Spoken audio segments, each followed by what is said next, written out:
하나님께서 오늘 우리에게 주시는 말씀 스가랴 5장 3절 4절 10절 11절 말씀 되겠습니다. 우리 말씀 함께 읽겠습니다. 그가 내게 이르되 이는 온 땅 위에 내리는 저주라. 도둑질하는 자는 그 이쪽 글대로 끊어지고 맹세하는 자는 그 글대로 끊어지리라 하니 만군의 여호와께서 이르시되 내가 이것을 보냈나니 도둑의 집에도 들어가며 내 이름을 가리켜 망령되이 맹세하는 자에도 집에도 들어가서 그의 집에 머무르며 그 집을 나무와 돌과 아울러 사르리라 하셨느니라 하니라. 내가 내게 말하는 천사에게 묻되 그들이 에바를 어디로 옮겨가나이까 하니 그가 내게 이르되 그들이 신할 땅으로 가서 그것을 위하여 집을 지으려 함이니라. 준공되면 그것이 제 처소에 머물게 되리라 하더라. 아멘. 자, 우리 서로 축복하면서 인사하겠습니다. 빛이 있으라. 빛이 있으라. 은혜와 생명의 빛이신 예수님이 여러분들의 삶 속에 충만하게 임하시길 우리 예수님의 이름으로 축원합니다. 요즘 전쟁들을 바라보면 하늘에서 조용히 드론이 날아오르면서 이 전쟁이 시작이 됩니다. 우리가 우크라이나와 러시아 전쟁에서 보는 것처럼 탱크들도 이 드론의 공격에 속수무책이고 보병들이 총으로 막을 수도 없고 숨어서 피할 수도 없는 것을 우리가 보게 됩니다. 근데 오늘 본문 말씀을 보니까 바로 그와 같이 하나님의 드론 작전이 나타나고 있는데 하나님의 말씀이 죄를 향해서 정확히 날려가서 폭격하는 모습을 오늘 말씀을 통해서 보여주고 있습니다. 하나님은 이제까지 우리 스가랴서를 통해서 이스라엘 백성들에게 너희들이 성전을 재건하게 되면 너희들의 삶에 어떤 축복과 어떤 약속이 있는지를 말씀해 주시는데 오늘 말씀에서는 성전을 재건하는 데 있어서 합당하지 않은 태도들, 다시 말해서 성전을 짓지 않으려는 그런 태도들을 너희 속에서 골라내야 된다라고 말씀하고 있습니다. 그러면서 하나님께서 오늘 말씀에서 첫 번째로 이야기하시는 것이 성전을 짓지 않는 자들, 그들을 하나님께서 심판하시겠다 이렇게 말씀을 하고 있습니다. 자, 오늘 스가랴가 본 여섯 번째 환상은 하나님의 말씀이 적힌 두루마리가 날아다니는 그런 환상이었습니다. 죄를 범한 자들에게 하나님은 말씀의 두루마리가 날아가서 그 집에 드론처럼 찾아 들어가서 그 말씀에 기록된 대로 그들을 반드시 심판하시겠다라는 환상이었습니다. 그런데 오늘 말씀 보면 그 말씀의 두루마리가 찾아가는 집이 어떤 집인가 이걸 살펴보니까 도둑의 집과 여호와의 이름을 망령되게 맹세하는 자의 집에 하나님의 말씀의 드론이 찾아가서 공격할 것이다 이렇게 말씀하고 있어요.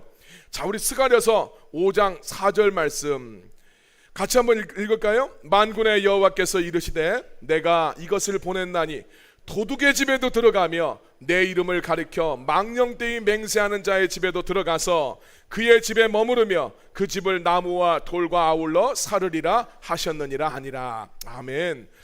하나님은 도둑의 집과 하나님의 이름으로 거짓 맹세하는 사람들, 그런 사람들의 집에 들어가서 그 말씀의 두루마리에 적힌 대로 그들의 집을 불살라 심판하시겠다 이렇게 말씀하고 있어요.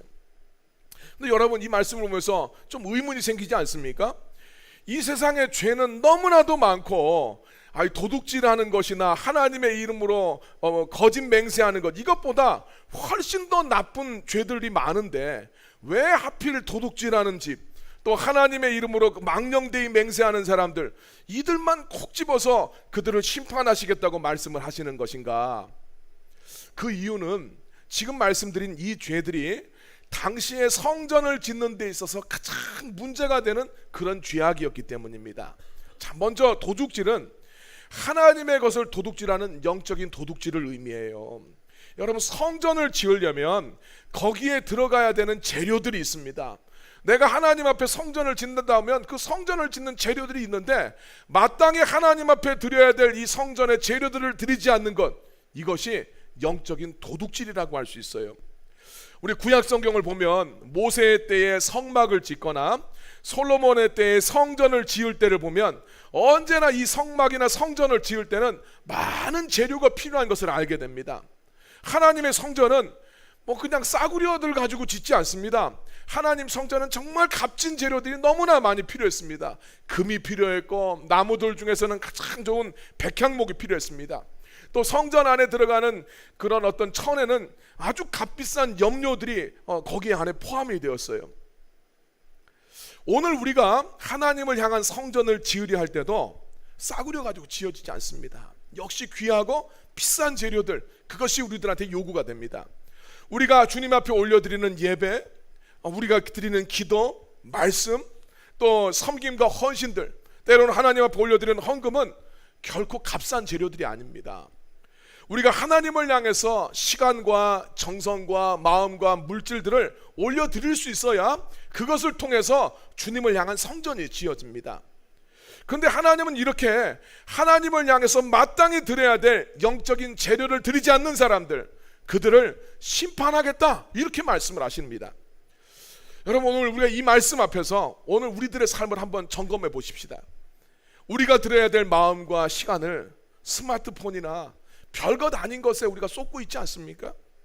또 하나님을 향한 예배의 시간을 세상 일에 다 빼앗기고 있지는 않은지 오늘 우리들의 삶을 점검해 볼 필요가 있어요. 그리고 하나님이 심판하겠다고 하셨던 이 두 번째 죄는 하나님의 이름으로 망령된 맹세를 행하는 사람들, 그들을 주님이 심판하시겠다고 말씀하셨어요. 이것은 자기 입술로는 내가 성전을 짓겠다라고 말을 하면서 정작 자기 삶에서 성전을 짓지 않는 사람들, 그들을 심판하시겠다는 말씀입니다. 입술로는 당연히 성전이 너무나 중요하지, 나도 성전을 짓겠다라고 말을 하지만 이 핑계 저 핑계를 대면서 성전을 짓지 않는 사람들, 그들을 주님이 심판하시겠다는 말씀입니다. 여러분, 우리의 삶도 예외가 아니죠. 우리의 입술로는 주님을 사랑한다고 말을 하고 하나님이 내 삶의 퍼스트라고 이야기를 하지만 정작 우리들의 삶을 살아보면 정말 우리가 하나님을 사랑하고 있는가, 정말 하나님이 내 삶의 퍼스트가 되고 있는가 하면 그렇지 않은 경우가 허다하게 많습니다. 하나님은 성전을 짓겠다고 하면서도 자기 삶의 실천이 뒷받침되지 않는 사람들, 이들을 심판하시겠다, 이렇게 말씀하고 계십니다. 왜 말만 하고 성전을 짓지 않겠습니까? 그것은 성전을 짓는 것이 자기의 이익에 부합되지 않기 때문입니다. 우리 학개설을 하게 되면 어떻습니까? 학개설을 보면 사람들이 다 자기들 집 짓는 데는 바빴고 자기들의 삶을 먼저 생각했다고 이야기합니다. 그렇기 때문에 성전을 지어야 되는 것도 알고 성전이 너무너무 중요하다는 것을 알면서도, 그리고 내가 성전을 짓겠다고 맹세를 하면서도 그 약속을 주님 앞에 지키지 못했다라고 이야기하고 있어요. 하나님은 이렇게 말만 하고 실천이 없고 허울뿐인 신앙생활을 심판하기 위해서 말씀의 드노를 보내신다라는 것이 오늘 여섯 번째 환상의 이야기입니다. 근데 여러분들이 이 말씀을 들으면서 마음속에 좀 그런 의문들이 생기지 않습니까? 아니, 성전을 짓는 것은 어떻게 보면 우리 자유 아닙니까? 그런데 성전을 짓지 않는다고 해서 심판하신다는 말씀은 아무리 하나님이라도 이거 너무하신 것이 아닌가, 이런 생각이 들 수 있습니다. 그러나 여러분, 하나님이 심판하신다는 것은 우리를 두려움 속에 막 몰아넣고 협박하기 위함이 아니라는 것을 이해할 필요가 있어요. 하나님은 우리를 눌러서 없애는 그런 심판을 원하지 않습니다. 하나님이 원하시는 것은 우리의 마음속에 무너진 제단이 다시 세워지는 회복을 원하세요. 그래서 우리는 이제 두 번째 주제로 넘어가서 성전을 세우지 않는 자들을 하나님이 심판하신다고 해서 우리가 하나님 앞에 불평할 수 없는 그 이유에 대해서 우리가 생각을 해보도록 하겠습니다. 하나님이 성전을 짓지 않는 자를 심판하신다 그래도 우리가 하나님 앞에 감히 불평할 수 없는 이유는 세 가지로 정리를 할 수 있습니다. 첫 번째는 성전 짓는 것이 나 자신을 위한 축복의 통로가 되기 때문이에요. 그리고 두 번째로는 성전을 짓는 것이 예수님의 은혜를 인정하는 실질적인 모습이에요. 그리고 세 번째로 하나님이 말씀을 보내신다 할지라도 그 말씀 앞에서 우리의 태도에 따라서 그 말씀은 축복이 되기도 하고 때로는 저주가 됩니다. 내 태도에 따라서 축복도 되고 저주가 되는 것이니까 이런 모든 이유들로 인해서 하나님이 성전 짓지 않는다고 우리를 심판하신다고 해서 하나님 앞에 감히 불평할 수 없다는 겁니다. 하나하나 우리가 좀 살펴보면, 첫 번째, 성전 짓는 것은 자기 삶에 축복이 된다고 그랬어요. 우리가 성전을 짓는 것, 몇 주 전에 그런 말씀 드렸죠? 하나님의 성전을 짓는다라고 했었을 때는 성전에는 하나님을 위하여라는 수식어구가 붙어요. 우상 숭배에는 자기를 위하여라는 수식어구가 붙는다고 했습니다. 성전은 분명히 하나님을 위해서 짓는 거예요. 그런데 실제로는 우리 삶의 축복이 됩니다. 아담과 하와가 타락해서 에덴 동산에서 쫓겨나잖아요. 쫓겨난 것은 하나님의 축복에서 배제됐다는 거예요. 이제 이들은 저주받은 자로 살아가야 되고 하나님하고 완전히 단절된 상태로 살아가야 됩니다. 그들의 신세를 대표적으로 보여주는 장면이 이들을 동산에서 쫓아낸 다음에 에덴 동산의 입구를 화염검을 든 천사들로 하여금 지키도록 하신 거예요. 그래서 사람이, 죄인된 인간이 하나님이 약속하신 낙원에 들어올 수 없도록 하나님이 천사들을 통해서 지키신다는 거예요. 그러니까 죄를 지은 인간은 하나님의 은혜와 축복에서 완전히 단절되었고 하나님의 원수가 된 상태다라는 것을 보여주고 있습니다. 그런 인간들이, 우리 하나님의 축복에서 딱 절단된 인간들이 하나님을 만나고 하나님의 보호 아래 거하면서 하나님의 은혜와 축복 안에 살도록 만들어주는 하나님의 방법이 구약의 제사 예배였어요. 그리고 그 예배의 연장선상에 있는 것이 성전입니다. 그래서 성전의 겉모습은 하나님을 위한 것이지만 성전을 지을 때 그 혜택은 그 성전을 짓는 인간이 얻게 되어 있어요. 하나님 앞에 설 수 없었던 인간이 하나님을 만나고 그분의 보호를 받고 그 은혜와 축복을 누리는 통로가 예배이고 성전이라는 거예요. 여러분, 실제로 우리 삶에서도 예배가 온전하게 세워지고 하나님의 말씀이 들어오기 시작하면 삶의 질서가 생깁니다. 정말 힘든 가정들도 하나님 예배가 회복되고 말씀이 새려가면 가족이 회복이 돼요. 하나님의 임재가 있었을 때 불안했던 마음에 담대한 인생을 살게 되는 것 우리 경험하지 않습니까? 성전 세우는 것은 하나님을 위하는 것이지만 그 혜택은 예배자한테, 성전 세우는 사람한테 임한다는 거예요. 이게 우리 신앙생활에서 여러분 굉장히 중요한 겁니다. 예수를 믿고, 제대로 예수를 믿고, 그냥 뭐 왔다 갔다 하는 거 말고 제대로 예수 믿고 하나님 말씀 가운데 순종하면 하나님 은혜와 축복이 반드시 임하는 것을 믿으시길 바랍니다.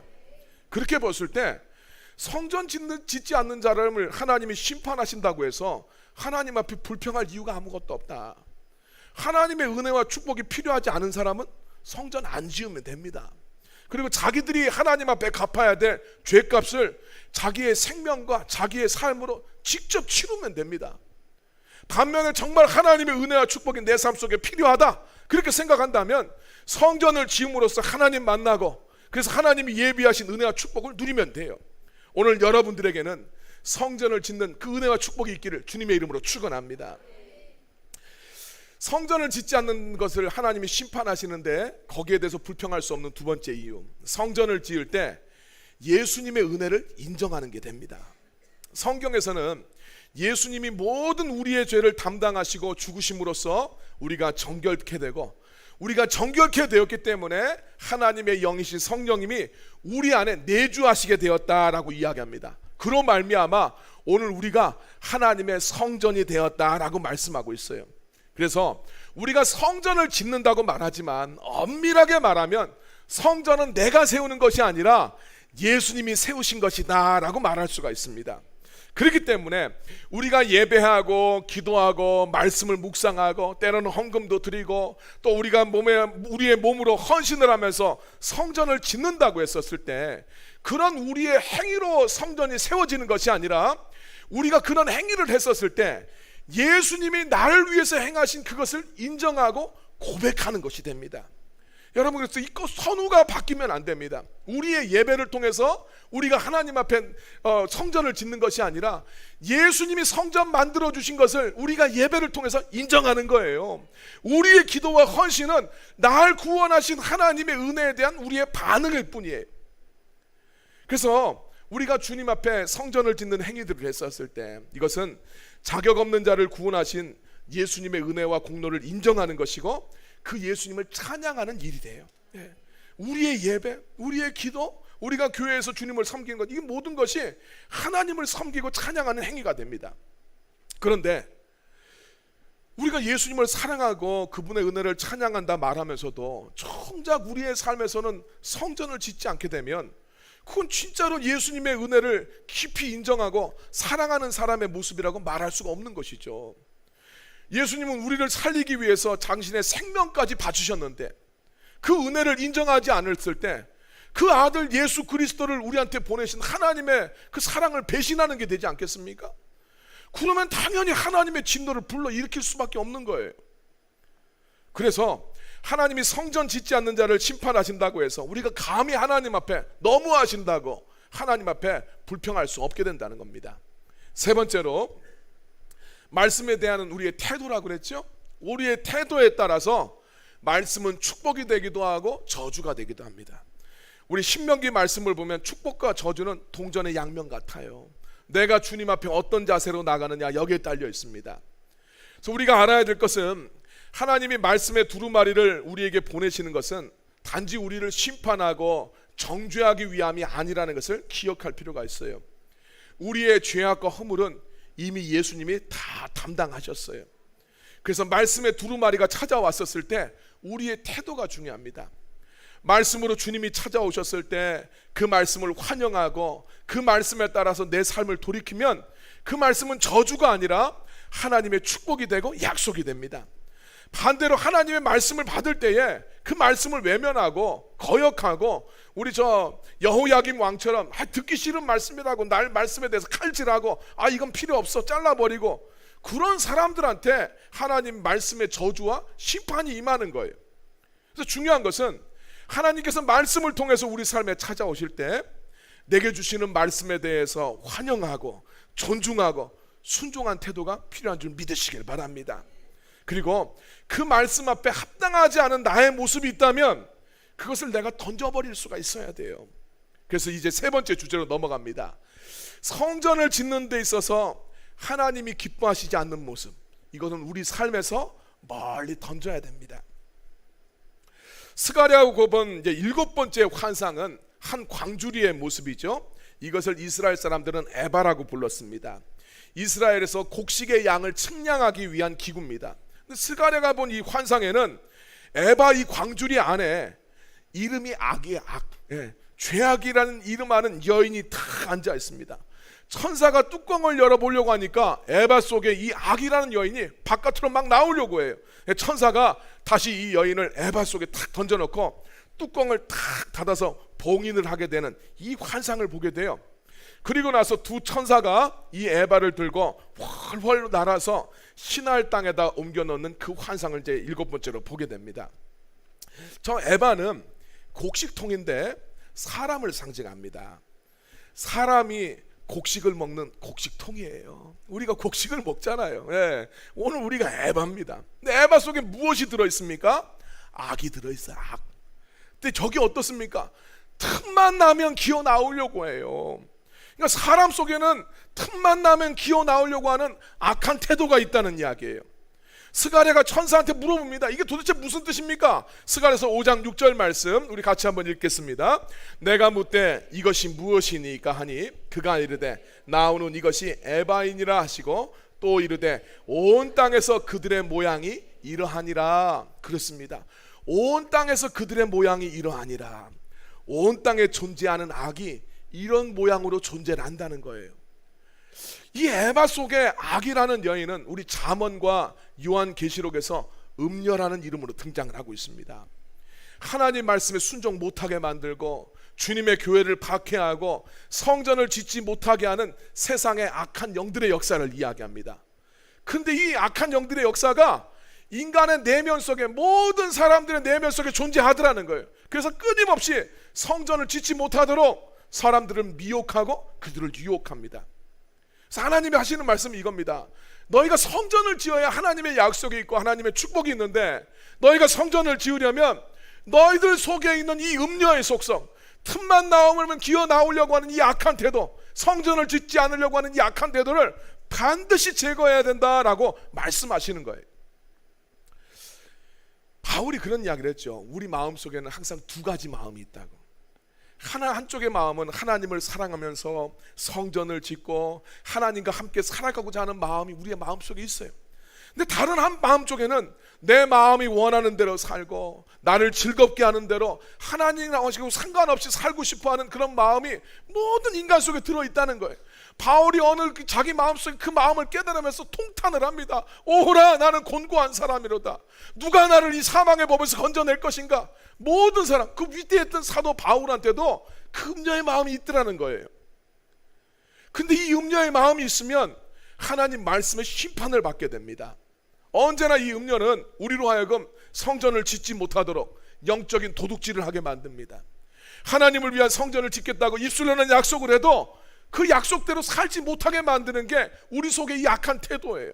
그래서 하나님은 스가랴의 이 환상들을 통해서 우리가 우리 속에 있는 이 악한 태도가 있다는 것을 인식을 하고 이 악한 태도를 딱 봉인해서 멀리 떠나보내기를 원하십니다.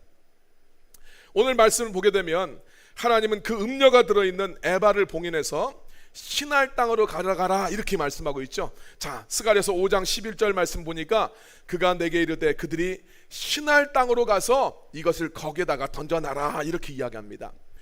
여기서 말하는 신할 땅은 창세기 11장에 등장을 해요.